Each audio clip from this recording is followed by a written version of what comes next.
Hello, everybody. You're listening to the Big Chill Podcast. This is episode 523. The NFL playoffs are set.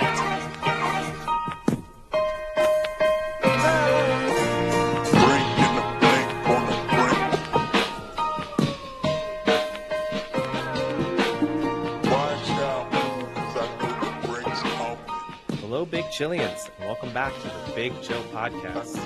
Frank joins those with Eddie. Eddie, the NFL playoffs are set and loaded. Locked and loaded. Are you ready? I guess so, yeah. It seems it was one of those things I was thinking about it today. It feels like the NFL regular season absolutely flew by. You always do say that, and this is the first year I actually think it didn't for me. Maybe because I didn't win very much gambling-wise, that I can remember each week like another agonizing one-loss bet. So it feels like I've been losing and one losses forever. Yeah, I think that's the story of a lot of people's lives. But yeah, it's no, I felt like it really flew by, especially because I feel like there have been more storylines within this NFL regular season than maybe there normally have been. I know I think it's a record-setting season in terms of the number of teams that used 3 or more quarterbacks. It's the record-setting season in terms of like in terms of the number of sort of total active players used and stuff like that. Yeah. So you've had all of these different, a number of teams have gone through multiple iterations within a single season. I mean, obviously, from my perspective in particular, like the 49ers feel like they lived 3 different lives, maybe even, you could maybe say 4 over the course of this season. And yet, it's only been 4 months. It feels very strange. Yeah, it is crazy. I didn't see that stat about the number of teams that have used 3 quarterbacks, but as soon as you said it, I could literally have counted already like 4 or 5 off the top of my head. It's pretty crazy. I think it's the most since like 1950 or something like that. And I think when you're going that far back, I think the comparison doesn't even work. No, it doesn't. And I need to clarify that starting quarterbacks, because obviously, it's you could have a situation you're not counting like putting in a replacement for the putting in Keanu Reeves final drive. Yeah, but no, good season and interesting for the most part. Interesting set of playoff games. There's not too many that look totally unappealing. Usually, the wild card weekend usually got like almost 50%. Sometimes we're like, well, that team's going to win easily. Yeah. I don't care about watching this team at all. This time around, there's at least something interesting in most of them. Yeah, and I would almost say there isn't any game. We're going to have to wait till we preview these because a lot of injuries are going to be critical for some teams, like the Ravens and the Dolphins with quarterbacks and stuff. But if you say that teams are healthy and most of the starters that should be there are there aren't many games where I have a clear-cut pick. I mean, even for me, the standout one would probably be the Niners versus the Seahawks, but they just played a few weeks ago, and it was actually a pretty close game. I mean, it wasn't a blowout by any standard. So even that game, we'll see what the spread's going to be. But if it's a 7-8 point spread, that's going to be a little tough to pick the Niners to win that. So all going to be pretty close games. I mean, even the other ones you look at, like Giants, Vikings, they just played a few weeks ago, and that was a really good game. So there's going to be a lot of good matchups and a lot of interesting matchups for sure. And remember, last year, both number 2s lost first round. Yeah. No, I would be surprised if that happens this time around. Just so you know, the spread in the Niners-Seahawks game is 10. Yeah, see, that seems like a lot for me. It doesn't necessarily for me, but yeah, it's I do agree with you. Like the Vikings, I think the Giants-Vikings game is probably the most compelling in terms of, I think it's the most up for grabs. Yeah. Every other I feel like there is a better team. And it seems disrespectful for the Vikings in some ways, I guess, because they've been so good at some moments over the course of the season, but also so bad. But yeah, we can save that for the next episode when we will do our full preview of all of the games from the wild card. It's going to be tough for me because I've never had the, the tough aspect of having my team in the playoffs to choose who's going to win a game. So now I kind of know what you have to go through every year and pick the Niners, even though they're clearly not going to win. Yeah, it's the most relevant the Giants have been in the history of this podcast. But yeah, I guess I have a question for you, and this before we do a little wrap Yeah. up. This is maybe a little teaser towards our preview for the playoffs themselves. Okay. But with a little bit of Brock Purdy in mind, because he's obviously now undefeated as a starting quarterback going into the playoffs. If you had to do a little power rankings of starting quarterbacks for the wild card weekend, how do you order them? So if you want, I can give you the list. For this, I guess we'll put Tua in as the Dolphins starting quarterback for wild card weekend, even though obviously there is a possibility that he won't be playing, but we'll sort of factor in. You can even, for the Ravens, throw in Lamar Jackson to simplify the process. Can I get some clarifications?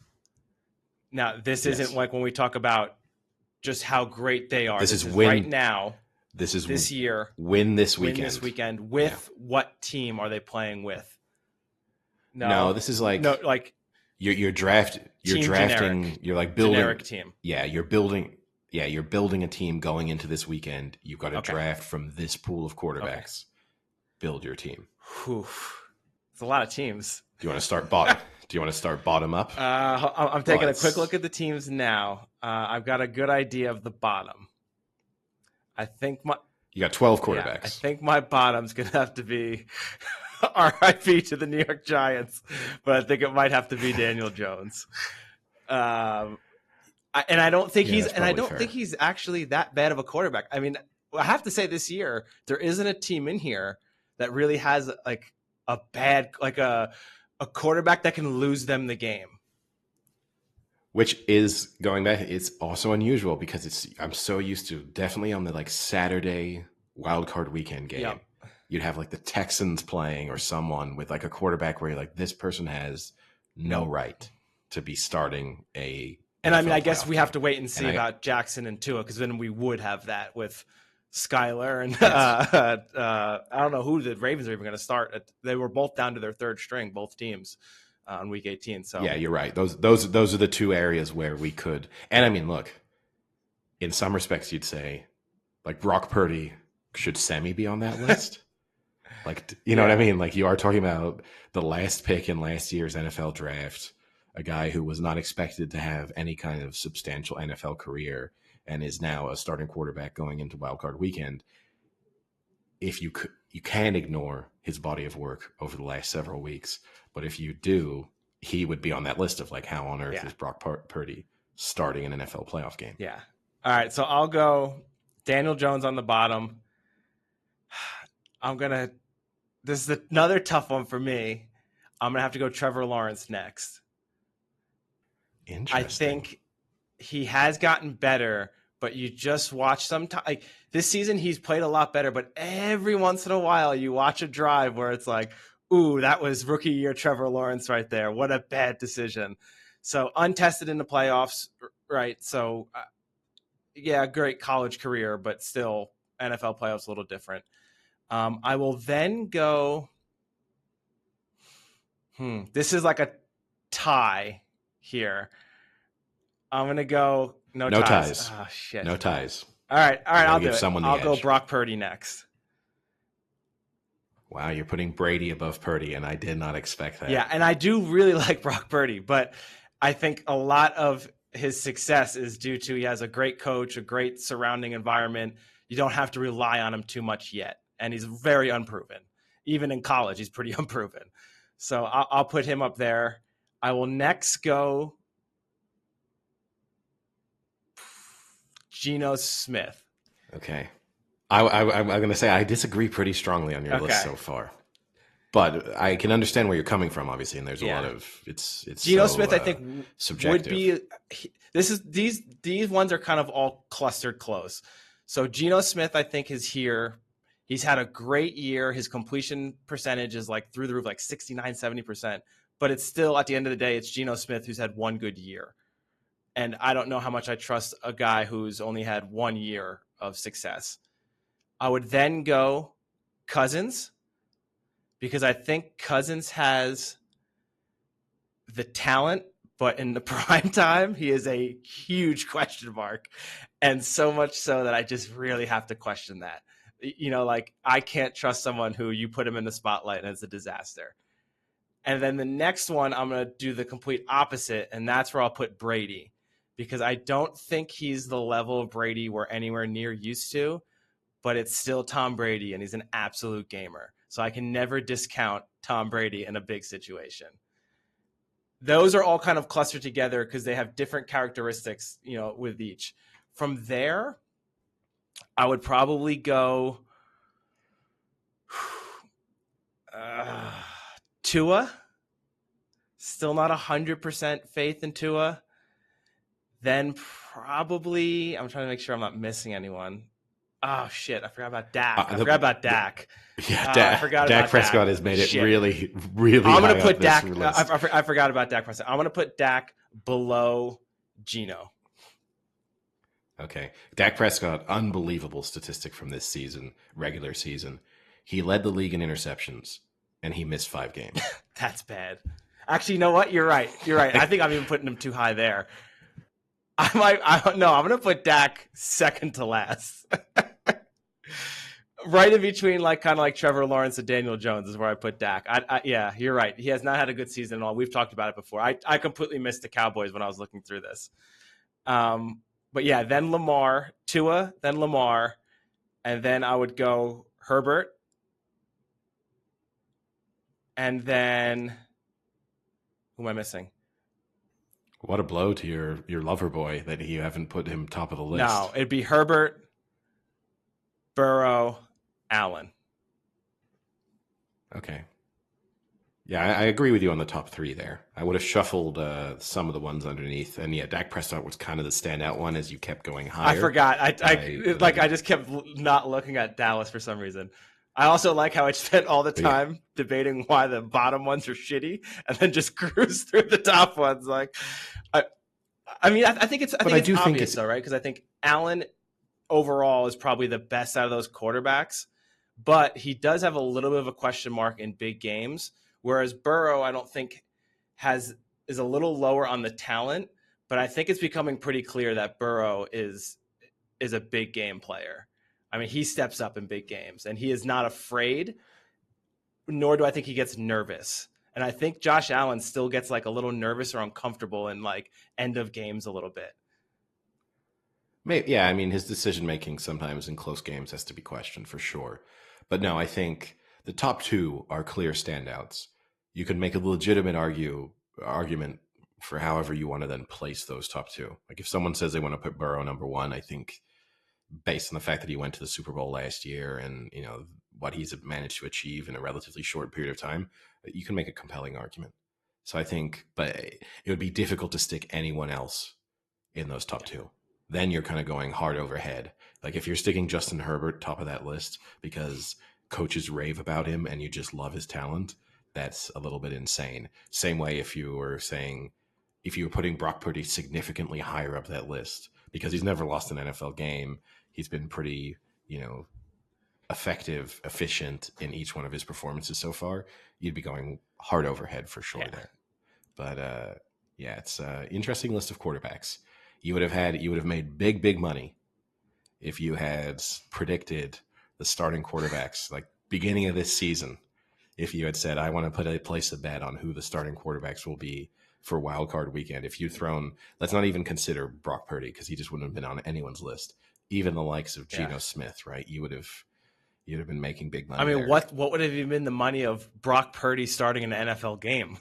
Even that with Garoppolo and Lance, you know what I mean? Yeah, unreal. Yeah, I mean, yeah.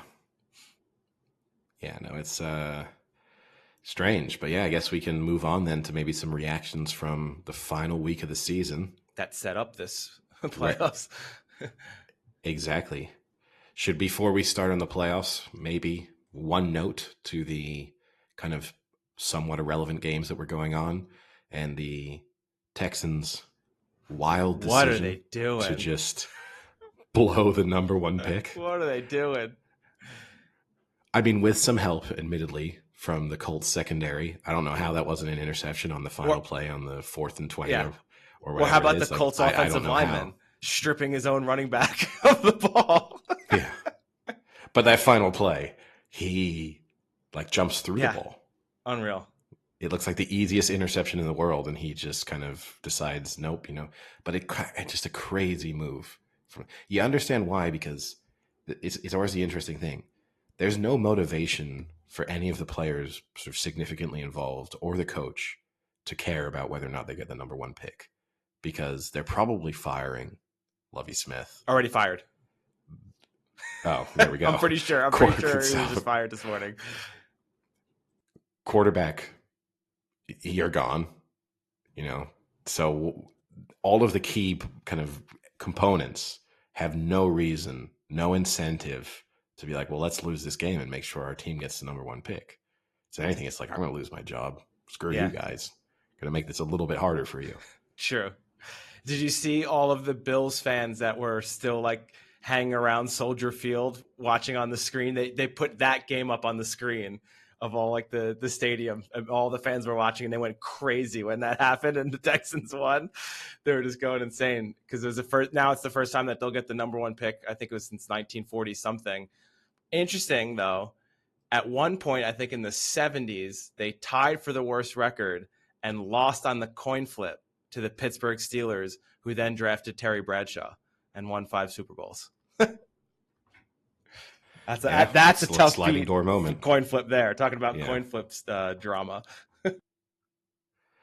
Yeah, and maybe that's a good way to transitioning to the Bengals game, who had a coin flip celebration early on. They were efficient. I mean, that game was over by the end of the first quarter, basically. They got the job done. Obviously, other things didn't go their way in terms of from a seeding perspective, but they finished the season with a nice, comfortable win. Yeah. We'll see what happens this week, because it is a really tough beat for the Ravens right now with their quarterback situation. I mean, a team that you talk about relies on a quarterback. Their offense is shaped around how dynamic Lamar Jackson is, and then once he's gone, it's just. And then Dobbins also hurt. It just, you lose your 2 best running backs, and you're a run team, and you lose 80% of your running ability is a really tough beat. Which, I mean, the Lamar Jackson situation, I'd almost cut him at this point. Like he's not going to, you can't re-sign him now. Like the fact that there's real similarities, I guess. You've seen it in other sports where players, feel like they feel aggrieved, and disrespected, and so not willing to put their body on the line. And you can understand from his perspective. He probably looks at this Ravens team and says, there's no way we're winning a Super Bowl. So why on earth would I play, potentially get hurt, and in the process cost myself millions of dollars? So you can, the sensible decision is to sit out. But at the same time, that's then a major red flag for any future employer. Well, it worked well for Deshaun Watson. and he had a scandal. He sat out and had a scandal, and he still is the highest paid quarterback. Yeah, I mean, that's going to be the massive controversy, right? Because Lamar Jackson, who doesn't have a major media presence and actually doesn't have a lot of defenders in the media when the kind of this topic comes up, but if he doesn't get, because you expect basically every free agent quarterback to sign the biggest contract of all time. Like that's just what NFL history tells us over the last 10 years. Like each new person is breaking the record. If Lamar Jackson doesn't have a record-breaking contract, or at least something close to a record-breaking contract, there's going to be a lot of people saying, how on earth does Deshaun Watson, with all of his character flaws and possible crimes, get the contract that he got, and then Lamar Jackson doesn't, because he maybe milked an injury so that he didn't play in games towards the back end of a season and maybe a playoff game. But if I'm a Ravens player, I don't want him to play at this point. I would feel like he's almost not part of the team. Yeah, I agree. It's tough. But the thing that will be difficult in what you're saying about not being the highest paid is you're going to hear a lot of people saying, oh, he's done this and that. He's the MVP. He was an MVP. How can he not get a good? That was 4 years ago now, right? Like people don't realize that was a long time ago. You're now 2 Aaron Rodgers like look at that. Aaron Rodgers won the MVP the last 2 years. And right now I would say like, is Aaron Rodgers done? You know, like we can get to that later, but like this is a long time removed for a quarterback who relies on his escapability and his run presence. And you can tell me all you want about how accurate of a thrower he is. I don't buy it. Like we've done that talk for years now about his throwing and his accuracy. You know, like he's someone who relies on how quick and agile he is, and that's 4 years ago now. Like that's a long time for that type of quarterback. Yeah, and also now you have this somewhat mystery injury. How does that then impact yeah, right. maneuverability? And he's been injured too. Like not just this injury, but throughout those years, he consistently getting injured. So are you getting a quarterback that's even going to make a season? Yeah, and how committed is he going to be when you start 1-6? And this season has shown us, if anything, we had obviously some of those teams fell short. The Lions came close to being, I think, the first team in NFL history maybe to go 1-6 and then make the playoffs. The Jags and the Packers were both in a position. Well, the Jags obviously made it. The Packers also, they were kind of tied for the terms of what their start to the season record was. I think the Jags became the 5th team in NFL history to make the playoffs, having started, I think it was when they were 3-6 maybe. But, both them and the Packers had the possibility of achieving that. So what this NFL season kind of taught us is that where maybe in the past you could kind of give up on your season, maybe 7 or 8 games into it, maybe now it's possible for almost any team to go on a 6 or 7 game winning run and all of a sudden be right back in playoff contention. Yeah, for sure. But then speaking of Aaron Rodgers, I mean, it's probably the biggest storyline of the weekend was the Packers going into a very simple win and you're in game against a Lions team that had earlier been eliminated by the Seahawks winning. And I mean, we said it on the last episode. I think we both kind of agreed that the Lions might be more fired up for this game. They spoke about it. They've subsequently, they've spoken post game how that was their motivation now was to ruin the Packers season. I mean, I think he quoted us several times in what we said he would say. I think I was watching it in a bar, and there were a number of people complaining who didn't want the Packers to make the playoffs, complaining that they thought this was an unfair advantage for the Packers, and that they got to play as the last game and in a situation where the Lions had then been eliminated. I felt the complete opposite. Yeah. I felt as if the Lions now go into this game with absolutely nothing to lose. Didn't matter if they'd lost by 40. Absolutely no pressure on any of them. You got Jared Goff, a quarterback who's been prone to making big moment mistakes. All of a sudden, there's no big moment. I mean, that last drive is proof of that, right? That entire last drive is proof that they didn't give a fuck what was happening anymore. No. They did a hook and ladder.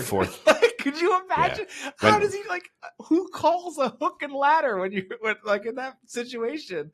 Just don't fumble it. Okay, let's do a hook and ladder. And the guy's getting hit as he's throwing it to the running back. That was insane. Yeah. Went for it multiple times on 4th down. Didn't kick the field goal, including the game-winning 4th down conversion right at, after the 2-minute warning. I think if they're winning, I think if that's a playoff win and you're in, they kick the 3 points and go to overtime. They go up by 7, and they say, okay, because I mean, it would have in some respects, given what the Packers had done over the course of that game, you would have trusted your defense to keep the Packers out of the end zone. So I think ultimately, I think it really worked against the Packers. That being said, they lost that game because of their own poor play. They also, in the first half, had every opportunity to kind of put that game almost out of reach. I mean, they were in the red zone on 4 occasions, came away with 4 field goals attempts from those 4 trips. Like they had a more efficient performance from Aaron Rodgers, the crucial fumble from Aaron Jones, which I think that was in a situation where it would have almost put the game to bed. Like if they'd scored, they were up, that was 9-3 nearing the end of the first half. If that's 16-3 going into halftime, probably game over. Instead, it was 9-6 because the Lions ended up getting that field goal. Huge momentum swing.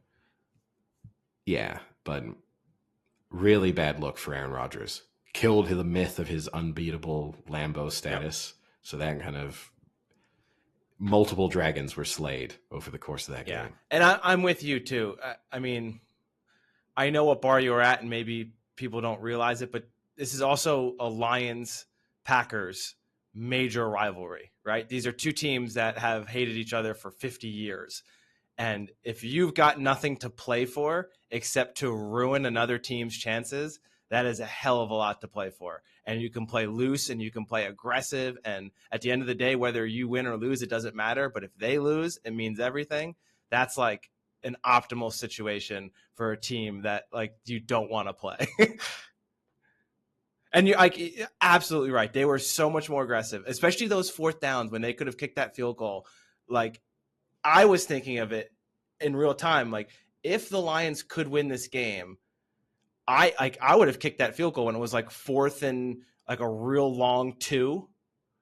I would have kicked it to go up 7 because at that point you have to think the only thing in my back of my mind was if the Packers score, do they then pull the let's go for 2 and win it at the end, or do they go into overtime? That's the only part of me was like, but the Packers might pull that shit that they don't want to go into overtime and they do the 2-point to just win it at the end. I don't know. But at the end of the day, I was like, I think I kicked that field goal and go up 7. And worst case scenario, we take it to overtime, or the way we're playing, we just stop them. But when you have nothing to lose, like it doesn't matter, then hell, go for it. And the context of the game is important, right? Like you're not playing, it's not the Chiefs Bills in a 41-43 game. You're talking about a low scoring game, but like both teams kind of struggling to move the ball with any consistency, freezing conditions. Like would have been out of timeouts with like a minute left. Yeah, you would have felt to yourselves, there's been nothing over the course of this game to make us feel as if the Packers are going to be able to drive down the field with 90 seconds to go and score a touchdown. Like there's just been no indication of that whatsoever. So yeah, there's a very good chance the Lions would have beaten them had they had the possibility of making the playoffs anyway. Like I'm not saying necessarily, I think the Lions in a sense are the better team, but it definitely didn't help the Packers that they were against this team that was kind of playing with house money almost. Yeah. Which that then leads me to my second question that I had for you. A couple of teams who didn't make the playoffs in the end, who we can speak about in our next couple of discussions. We're not going to talk about the Jags and Trevor Lawrence and their nice win? Well, no, we'll get to there. But the Steelers, well, we're not going to say Trevor Lawrence's nice win. Well, that's a teaser for my thoughts on that game. But obviously the Patriots missed out on the playoffs. They lost to the Bills. Things didn't go their way in the other games. The Steelers did their job, but missed out on the playoffs because things didn't go their way. Mike Tomlin still, though, never had an under 500 season. He managed to meet that meaningless sort of statistical requirement. And my question to you then is, and Rodgers, who do you think? No, but I'm okay. Yeah, but who do you think? Who do you think the best team to not make the playoffs was? Oof. I'm gonna say the Lions. There's just something about that team. They're just like super gritty. They're just like it's kind of how I think of the Giants. The Giants are just a gritty, grinded out team, and they kind of just stay with other teams and just won't give up. And it's kind of what the Lions reminded me of. You know, they're kind of in most games. They'll step up when they need to. They have some talent, but nothing like stand out. You know, like I don't know if they're going to have an all pro on their team. You know, but you have decent players. Actually, you have Jamal Williams, who actually set the Lions rushing touchdown record over Barry Sanders. So that was pretty impressive, but with an extra game. But yeah, I think they're good team, and they're well coached. You know, it would have been exciting to see them. If for anything, to see Dan Campbell in a playoff media interview would have been pretty exciting. Yeah, although worth mentioning, Dan Campbell's nose towards the end of that game was comically red. It actually had to be surgically removed because it had so much frostbite. If he had been in a movie and they'd said, look, it's cold, we need to make his nose look red, and he'd come out of like the makeup department with that They would have been like, that's way too much. That is unbelievably red. I said red, not like, Rudolph. Yeah, like that was I couldn't help but laugh seeing that. I think there's a strong case to be made for the Lions as the best team to have not made it. I'm going to annoy you, I think. I think it's the Steelers. I think the second half of the season, that Steelers team kind of figured themselves out. You factor in the injury to Watt, which is so significant for them, the kind of weeks they missed that. I think with a young quarterback and some young players in key positions, they kind of figured things out in the final few weeks of the season. And I think they are probably the best team to have missed out. It's close in my mind between them and the Lions, but I would say of all the teams who missed out on the playoffs, I now have the highest expectations of the Steelers for next season. Yeah, I mean, you're right. Two good pieces there. You have Najee Harris and Kenny Pickett actually played pretty well towards the end. So you have two real young position players, and you have their wide receiver, Deontay Washington, right? Yeah. He's still a young player, did really well. It's the second straight year of, I think, over 1,000. So, yeah, you're right. They do have a pretty good team, and their defense is always solid. So, unfortunately, you may be right. They may have had a quick rebuild. Yeah, it's like a 6-week rebuild, basically. And then now you're going to have to live through the pain of next season, quite possibly the Steelers, especially you have to imagine if that Lamar Jackson situation in Baltimore goes badly, if there's no more Lamar in Baltimore, and now you have the Ravens having to start a rebuild there in a kind of worst case scenario, because you're coming off a playoff season and then trying to rebuild. So you don't have the advantage of good draft picks or anything like that. If you're then in that position, like that then makes the Steelers, okay, you'd probably expect the Browns to be better next season, I would assume. Like a full season of Deshaun Watson, that Browns team should be better. But the Ravens dropping off, that division looks a little bit more approachable from the Steelers' perspective then. We also have the Bengals. Yeah, but I'm just factoring in that the Bengals are going to but the Bengals are going to be. But you can have two good. You can very easily, as we've seen this season, have two good teams in the same division. Yeah. It becomes tough to have three good teams. Yeah. Because then you just start kind of eating wins off of each other. Yeah. I mean, I guess we don't have to talk about it now. We'll have a lot of time in the offseason, but are you slightly concerned with how poorly Deshaun Watson played the entire time he came back? No, because that's a long time to be away from football. And to also factor in then new team, new playbook, new teammates. Like there's a lot of moving parts there where I think it's unrealistic. People who thought, well, Deshaun Watson's back now, we're going to see the Deshaun Watson from his prime. I mean, not from an age perspective, but in terms of his best performances. I think that was unrealistic. If he struggles next season, then that's when you start to get worried if you're a Browns fan. What if in 2 years from now we're talking about what was the worst move, Russell Wilson or Deshaun Watson? Who would have ever predicted that? It's almost impossible for me to imagine.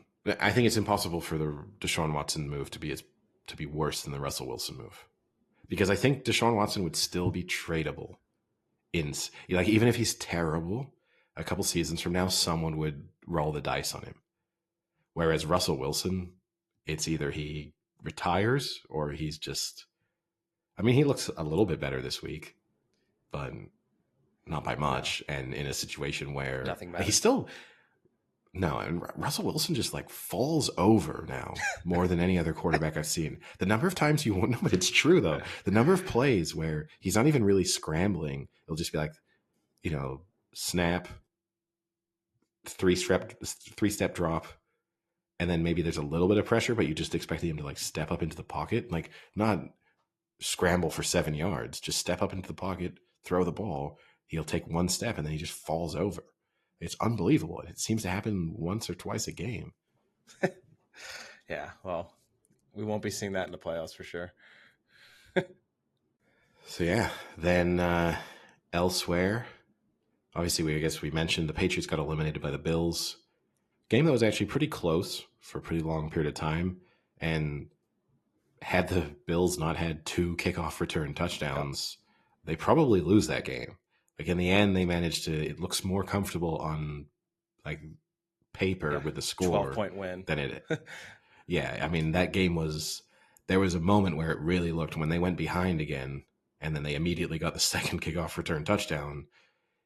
It kind of felt like, oh, if this drive doesn't go well, the Bills are in. I mean, they're not in trouble because they had nothing really to lose, but it felt like that was not going to be that game was not going to go well for them. Yeah. And then, I mean, the other game I think that was a little bit of a surprise was Dallas and how poorly they looked in a game that had meaning for them, at least for most of the Yeah, game they were until, well, actually for the whole game because the Eagles never fully pulled away.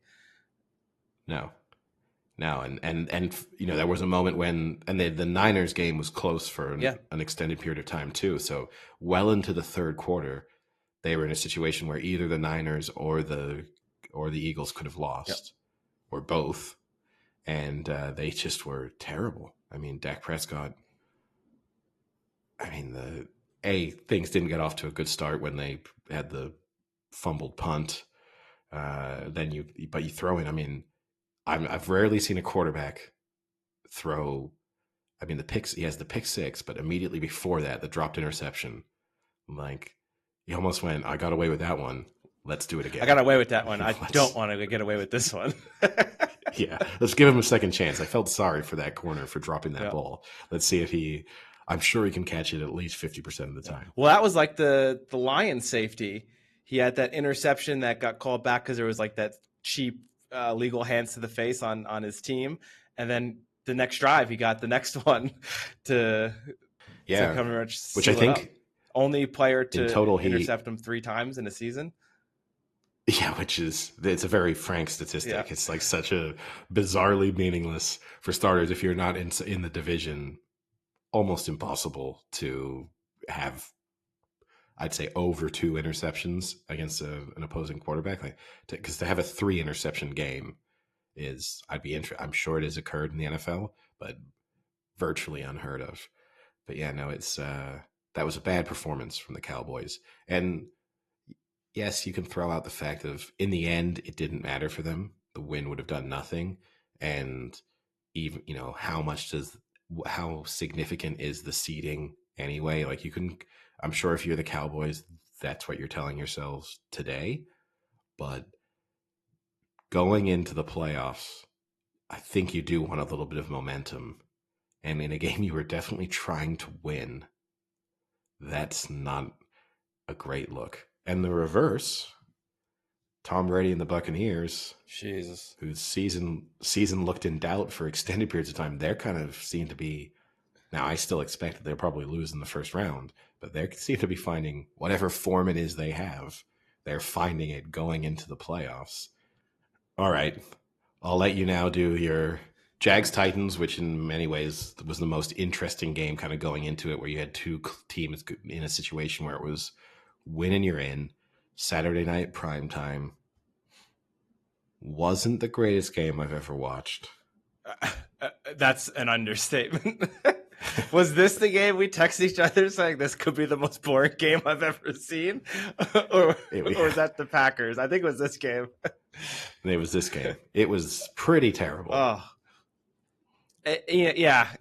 I'm happy that the Jags got in. I think it's a cool story for a team that, had the whole Urban Meyer situation and were able to reverse that fiasco and get back on track. And I liked kind of the Doug Peterson story, how he kind of he's got this reputation, took the Eagles and now he's going to come here and do the same.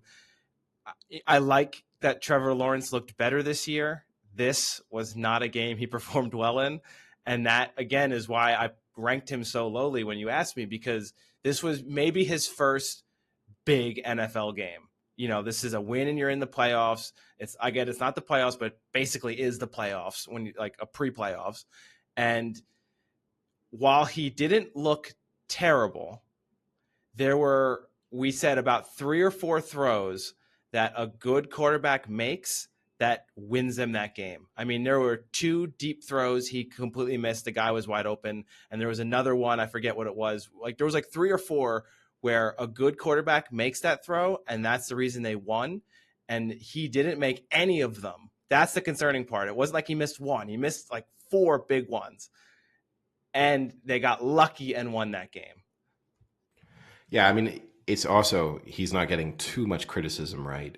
He's very lucky that like how heavily criticized an NFL quarterback is so that narrative is so often determined by the outcome of the game. And so the fact that they have this fumble return touchdown, that without it, I don't think they win. I don't think they even win if they just don't allow that play to continue. And so, like the Jags recover, but they don't allow it to continue. And so they get the ball on the Titans 25 or wherever it would have been. I don't think they scored a touchdown because there was nothing from Trevor Lawrence to indicate that he was going to kind of be composed in the red zone, really. Like everything. And I mean, it's a tight call on that fumble return. I think that's one of those where pretty much however it was ruled on the field, it was going to be ruled once they reviewed it. Like you can kind of make compelling arguments for either one based on certain angles that you see. To me, in a sense, with the way quarterback fumbles are normally enforced, I don't think that's really a fumble. Like I think his arm is moving forward. I don't think the ball goes as far as it did if it hadn't been moving forward, if you see what I mean. Like, I don't think a ball goes 25 yards if he's kind of still got his arm cocked back when he gets hit. It's tough, right? Because I think it also matters what you do, because before he starts moving forward, the player tips the ball and the ball's still in his hand, but it's starting to like turn in his hand. So at that point, if you define that as it's like starting the fumbling process, then yes, even though he's pushing it forward, he's pushing a fumbling ball forward. And then yes, but I don't really know what the intricacies of calling that are. Like if it's still kind of in his palm, does it still count? Like I don't, because for instance, say he does throw and complete that. Is that like then a recovered fumble or is that a pass attempt? Like it's. Oh, they would have said they've gone completed pass. Like if that gets caught by, it's, like the running back is just, there in the flat, catches it, goes for 20 yards. They would have gone, well, add another 20 yards there onto the QB stats.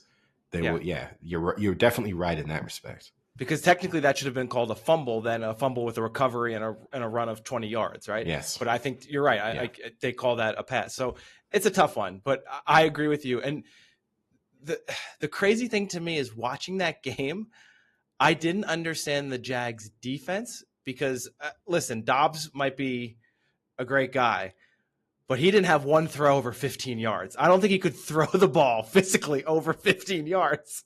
So just cover like 15, like they were covering for like deep cover twos, and this guy can't throw the ball 20 yards. Like, what are you covering? Just blitz the hell out of him and play tight coverage because he's not going to be able to throw it far. They kept giving him those underneath routes all day, and it's like this guy, like he had 4 attempts over like 15 yards, and they were the worst throws I've ever seen in my life. It was a weird strategy, but hopefully they just kind of shake that off and go into the playoffs and play like a team that shouldn't be there, like the Lions played against the Packers. That's how they need to play. Yeah. No, it's I mean, I think if the Chargers can't beat that team, then obviously we'll get into that next episode. I mean, there's no way you're picking against the Chargers, are you? Like, you should be so excited. The Chargers are 1-point favorites. Oh, it's crazy. Going to Jacksonville. It's unbelievable. Like, unbelievable. Based on what we saw. I mean, the Chargers didn't look great this weekend either. And why were they playing their starters? And they got Mike Williams hurt. He got carted off the field. Yeah, Staley gets a bad rap, but sometimes he is an idiot. Like I am all analytics, and I think sometimes people don't understand analytics, so they think he's an idiot. But I disagree with those people, but I don't know what he was doing there. You have a team that has had so many injuries over this season, finally getting players back, and you're going to start them all and hope they don't get injured again? Like, come on, dude. It's because they have such a good medical team. They can just trust them under all circumstances, Isn't that the same But yeah, medical no, it's team that put a syringe through Tyrod Taylor's yeah, lung? that was my joke. Okay. But yeah, no, it's yeah, it's yeah, that was a baffling decision. But no, yeah, the Titans did not look particularly good and made it through. I'm pleased that they made it through as a kind of neutral in that situation. As much as you have to admire Derrick Henry, and he still looked at times unstoppable in that game. Like, it's impressive when it's just they just kind of load the box. They know exactly what's coming, and he still just barrels through players for 9 yards. Like, it is super impressive to watch. But I don't need to watch a playoff game where it's just Derrick Henry attempting to carry the Titans through a game, sort of literally and figuratively. You know what I also don't get is, you're right. The only point at which the Titans were good was when they were just giving Henry the ball. And then that last drive, they started 1st and 10 at the 2-minute warning, and it was a pass, pass, penalty, pass, done. Like, Yeah. you have 2 minutes, you're on the 50. Just give it to Henry every time. He was getting 6, 7, 8 yards at a clip, at least. I don't know every time. No, every time. I think that's Dobbs was awful. No, you can't do it every time because the reverse of the kind of. I agree with you. It's insane to just pass the ball. I think probably a pass attempt on first down. You kind of try and trick them into, like, we're not just going to run the ball. Second down has to be a Derrick Henry carry. Just for the nothing else, he's not going to get stuffed. So worst case scenario, he picks up 3-4 yards. Yeah. It gives you a much more manageable than third, fourth down situation. That's the thing that really annoys me about NFL coaches is they kind of create a rod for their own back in certain circumstances where it's like, get yourself into a manageable situation. They'll do it when they know they're going for it on fourth down and it'll be like 3rd and 6. Run the ball. Yeah. Make it, maybe you'll get the first down, but then make it 4th and 2, 4th and 1. Put yourself in a situation where it's an easy QB sneak. Instead, it's like 3rd and 7, 3rd and 6, pass attempt, incomplete pass. Now you're 4th and 7. Things get really tough. You can't run it.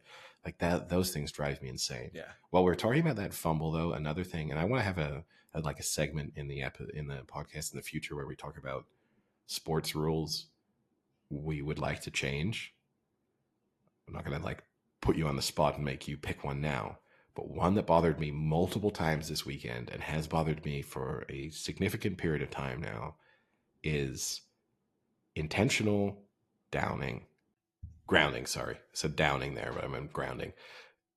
I get that if you have the eligible receiver, but this situation where a quarterback can just basically spike the ball 5 yards into the ground, and you don't want the officials to be in a situation where they have to make a judgment call necessarily as to, was that a genuine pass attempt?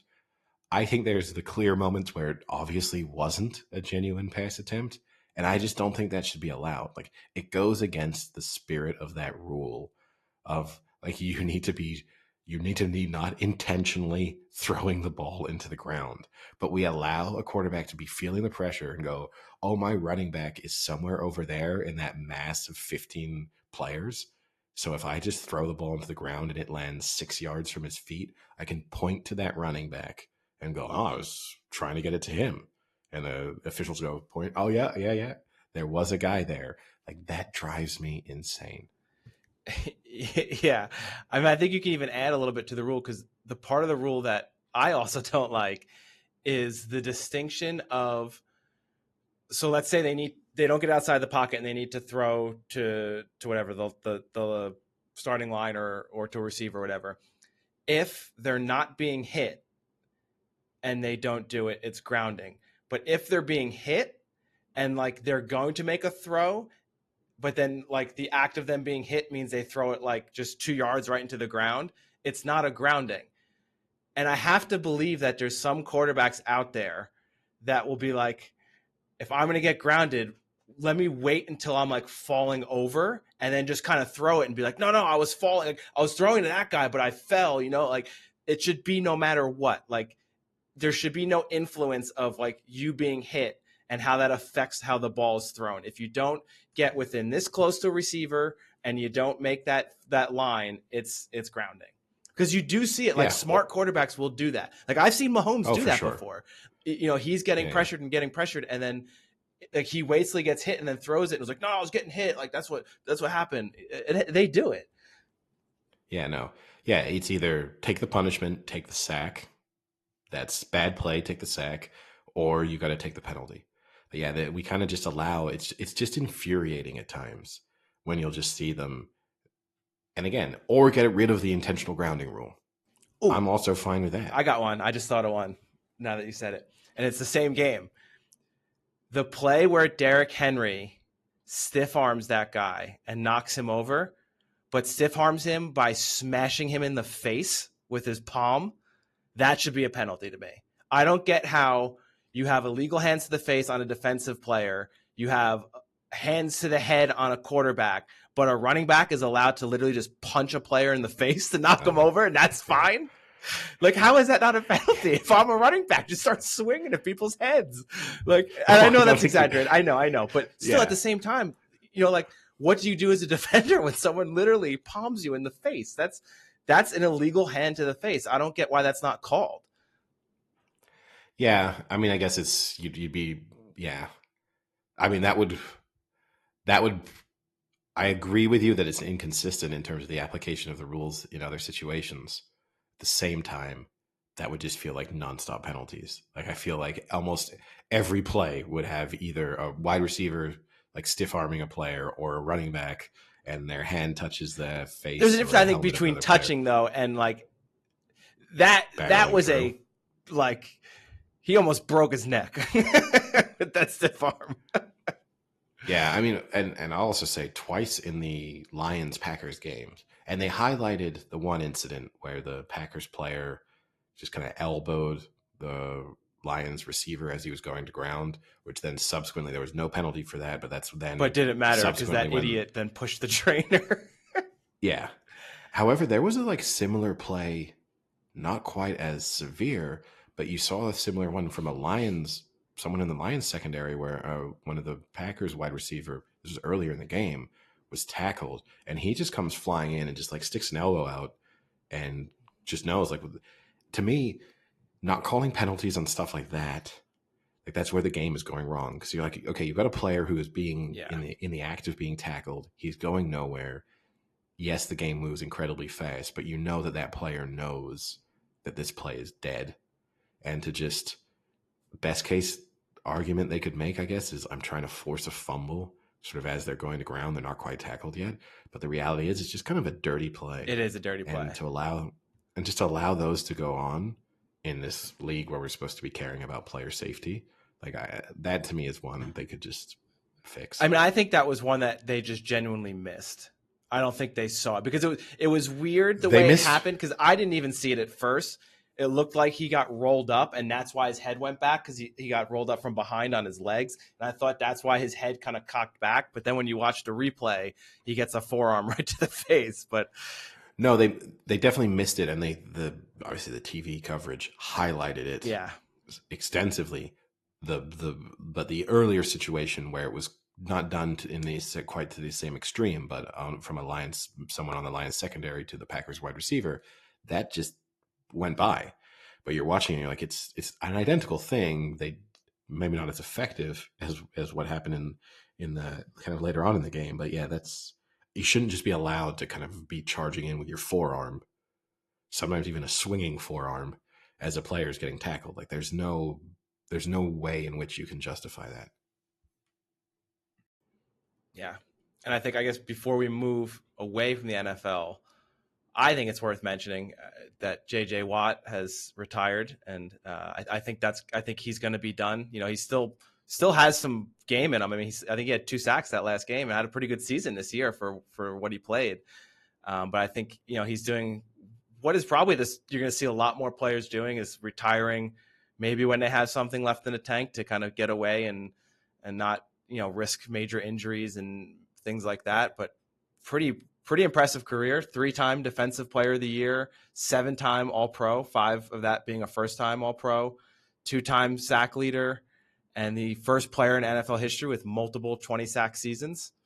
Pretty impressive. Yeah, no, he's a definite Hall of Famer. I mean, I do think, yeah, he definitely has. He could continue to play it at a high level. I'm sure his decision is slightly influenced by the fact that the Cardinals are terrible. Yeah, I'm sure. Like that kind of doesn't help. I'm sure if he felt like he was in a situation where, hey, maybe I could win a Super Bowl, then that probably changes it because he obviously something. But I will say, I want to give myself a little bit of credit, a little bit of pat on my back. You gave me some criticism for maybe some of my hot takes of 2022. Whilst I wasn't correct in saying that I thought Cliff Kingsbury could be the first coach fired, which was one of the predictions I made coming into this NFL season, I did say that I did not think he would last the season. Now, technically, he lasted the Cardinals season, but he did not see out the NFL season itself. So I'm just going to take a moment when we've had a couple of weeks focusing on what you think have been my bad takes. I'm going to take a moment to give myself some credit for my good take. Yeah, I was actually going to mention that. That was a good take. I don't know where the Cards go from here because now you have to find a coach that wants to revolve a team around Kyler Murray, which I'm not saying Kyler Murray's a bad player, but he's different than an average sit in the pocket type quarterback. So you're going to need a coach who can kind of adapt a playbook around that. And there are a lot of teams in the NFL that have offenses like that, and maybe they can get an offensive coordinator who's like that, but that's going to be a challenge for them. And I think I would just also like to mention now that the season has come to a close for the Colts, that I think there should be some backlash on the Colts hiring Jeff Saturday when Irsay or whatever said that, no, I think he's going to be a good coach. Like, we always kind of had him dialed in to come in and maybe be the line coach, and eventually we always had our eye on him. He was 1-7 as the Colts head coach. His only win was the first week he was the coach, which is probably more of an indication of the previous coaching regime, and some epically blowout losses, including a 54 points he gave up against the Cowboys. He gave up, I think, 38 against the Giants, lost to the Texans, who were the worst team in the NFL. I mean, that was an absolute failure as an experiment. See, I'm going to disagree with you. I think that was a complete success from the Colts' perspective. When they brought in an interim head coach, they needed two things. They needed to continue to lose because they're having a bad season, so they care about their draft pick. So they didn't want to bring someone in who was competent. They knew this rest of the season was probably going to be a disaster anyway. So the other thing they wanted to make sure that they brought in a coach, an interim head coach, who when they fired him at the end of the season or didn't, however you want to phrase it with an interim head coach, didn't extend his contract, didn't keep him on, that there would be no backlash, that it's just going to be, thanks very much. All this talk, and I'm not saying with the Rooney Rule and the requirement to interview minority candidates, I'm not saying that shouldn't be the case. In this instance, I think a minority candidate or any other candidate other than Jeff Saturday should have been delighted that this is not the moment in time in which they were given the Colts job. Because whoever had been given that job at that point in the season was going to be fired at the end of it. Now, and so Jeff Saturday. Do you think he goes in knowing this? Do you think they bring him in and are like, listen, Jeff, you've got the Eagles, the Cowboys, the Vikings, the Chargers, the Giants coming up. We don't expect to win any of those. Make sure we don't win any of those. And we're going to let you go. We'll give you some money. Just weather the storm and take the heat, and we'll let you go. 100%. Because he does some consulting or whatever it does already, right? That came out. I bet you that the conversation between him and Irsay was like, look, you do this one, it's a job for life. Whenever you need some kind of role within the Colts organization, it's here for you. Yeah. And also, if you do have any ambitions of coaching in the NFL, whilst this losing season is probably not going to help you that much, you still now put it on the resume. Jeff Saturday's now when they go, how are you going to hire a guy who's never been a head coach in the NFL? I hate to say it to you, but I have been. Yeah. It wasn't great, but You know, like you cannot now criticize me for having no coaching experience. That's like you put it on the CV, like interim head coach for the Colts, but you don't put the record down. And they're like, so what was your record with the Colts? Next question. Yeah, we weren't in the playoffs when I started, and we didn't make the playoffs. But we showed signs of improvement. So yeah, I guess that pretty much wraps up the NFL storylines from the final week of the season, and then obviously next episode we can do our in-depth preview and predictions for the wild card weekend. We've had some years where we've done pretty well in our playoff predictions. Yeah, so we'll see. I guess before we've kind of reviewed it several times preseason and over the course of the season. Right now, gut prediction: what's the Super Bowl matchup? I'll stick with what I said. Which is, can you remember? You've got to, with your memory issues, you're like Chargers. Who was it? I think I said Chargers Bucks. I'm not sticking with that. There's no way I stick with that. I'm gonna go Chiefs, Eagles. I like that you said you were going to stick with it, then not stick with it, and then in the end not pick either of the teams you originally had. No. I'm going Chiefs Niners, and I think the Chiefs will win the Super Bowl. Yeah. I think it's going to be Chiefs Chargers. Oh, can I even be possible? No. Damn it. If it's the Chiefs Chargers Super Bowl, something's really no, not Super Bowl. AFC Championship game. Yeah. I'll go Bills Chiefs AFC Championship game. Niners Eagles. I'm going to go chalk. I'm not going to go chalk in my predictions for each round of the playoffs, but I'll go chalk in terms of playoff seeding for the AFC and NFC Championship game, and then have Niners Chiefs winning. But yeah, I guess nothing of too much significance to report from a European football perspective. It was FA Cup weekend in England, so a break from the Premier League. City had an impressive performance, I guess, against Chelsea's B team, basically. Although it was also City resting a number of players as well. Liverpool struggled against Wolves.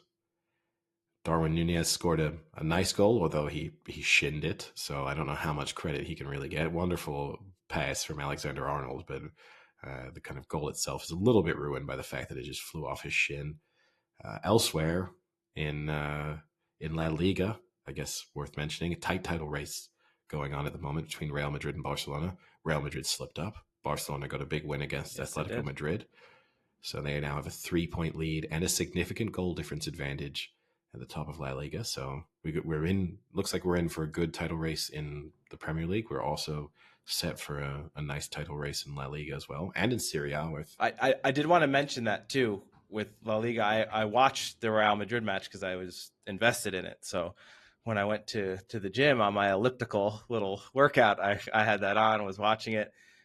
I have to say, I know this is said so many times, but the difference in watching Premier League versus La Liga with the number of just the attitude of the players and like the flops and the aggressiveness towards the refs and just like the general demeanor, it makes it almost difficult to watch at times. Like every foul, the person's down for like 45 seconds. Every foul. There was a foul, the guy got hit in the shoulder and he grabbed his head and went down and like rolled around for 30 seconds holding his face. And he didn't even get hit in like the neck. It was below the neck. Like it's too much at times. The thing with the kind of feigning injury too, as well, particularly with that kind of head contact stuff that people like to fake.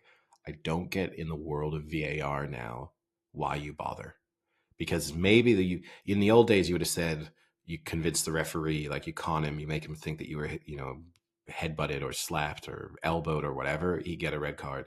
Now, if he does send the player off, it's going to be reviewed. So if there was no contact, I mean, I guess the argument would be if you can get him booked, one yellow card that isn't reviewed. So now you're kind of wanting the partial punishment because that's the win.